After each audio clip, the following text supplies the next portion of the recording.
On how I had to go to the ER because I have flu. And basically, my whole entire house, too.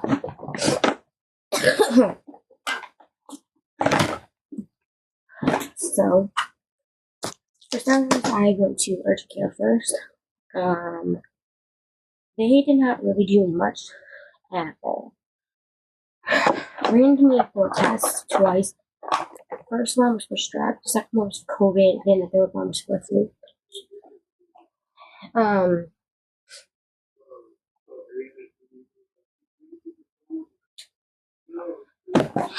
So that took 2 days to get those tests back from the urgent care. I go through all that stress to not even get the test back for 2 days. In that time period, I was having trouble breathing, non-stop coughing, which was hurting my throat and my chest and my dry heart bones. So my mom was already very concerned, about my heart.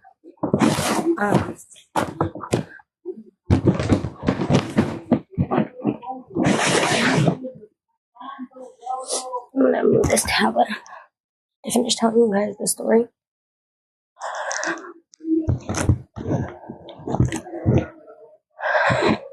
So, already in that time period, my mom was concerned about my chest. In that time period, I was also not really sleeping at all from the pain that I was going through. That night, I had maybe 2 hours of sleep, woke back up at 3 o'clock in the morning and stayed up all night long crying, complaining to my mom that I could not sleep, that I was tired, that I was in pain. So she gave me a breathing treatment, she gave me some pain medicine, and that night I just finally told her, I want to go to the ER. I can't take it no more. We went to the ER. They ran a whole bunch of tests on me, ran me for COVID, flu, and strep all over again. That time, results came back in 2 hours there, and it came back with flu B positive. Which flu B, if you do not know, is the strongest one that you can get. Now, if you do not know, with flu, that can also turn into pneumonia.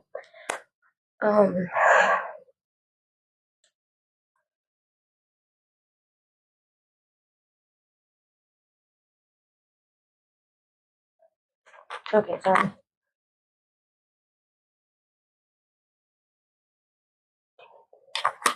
I'm going to turn something on TV.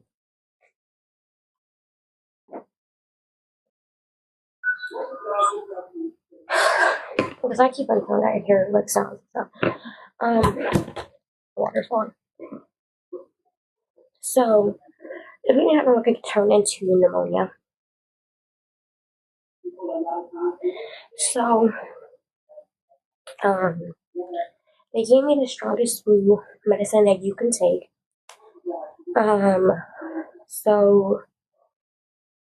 It took.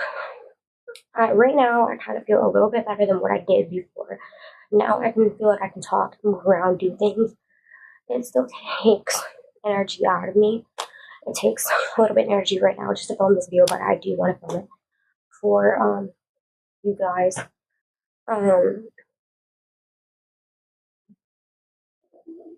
But they actually had to stab me twice. If you do not know, with my veins, they do not like to come out. They do not like blood being taken from them, literally at all. Right now, my arm's actually kind of black and blue. They had to stab me twice. If you do not know, I do not like needles at all. Them taking blood out of me, I actually started crying.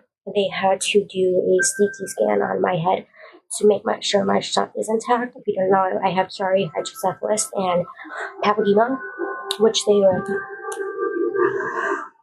very concerned about the shot. I don't remember the exact reason why they were. Don't know. I have claustrophobia. They usually have to put me to sleep for it. Instead, they gave me some medicine called Melodon,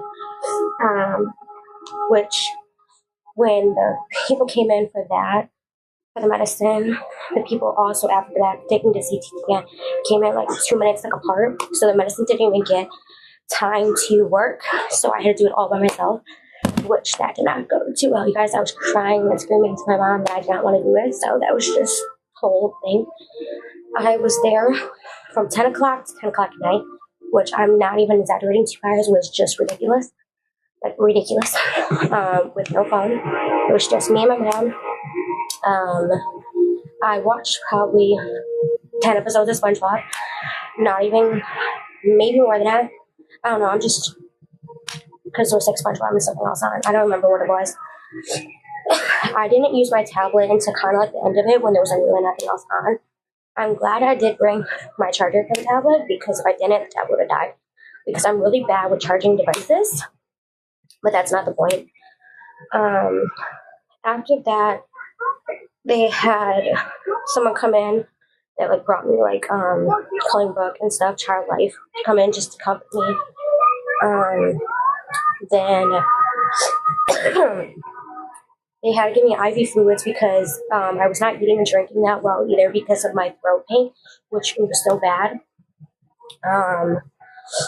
Now my whole house has just like caught it because it's like something going on. We don't even know how we caught it because my mom's very good with keeping us away from people that are sick. So we really just don't understand it. But then with this weather thing, it really does make sense. Then there's something else I was gonna say. Oh, I had to do an X-ray too for the shunt in my heart and like all the other things too, because I just want to run all these tests to make sure I was fine. I'm not even kidding you. U of M ER was just like so jam packed nonstop. Then the nurses were very, very nice too. I was gonna say that too. For the time period I was there too, there was multiple EMSs that came in.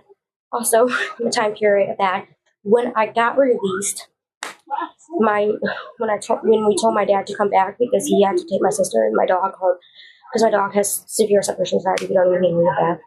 My dad's car broke down too. He couldn't even leave because for some reason the car was wrong. We had to call my grandma like 20 times to answer her because she's an old person. She's sick, not sick, tired.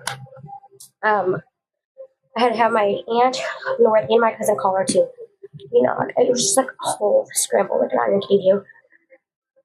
So there's that. Too. Yeah. So that's kind of my story time of how I got sick. But yeah. Us guys, and next one. Love you guys. Bye, and be careful. Try to not get sick.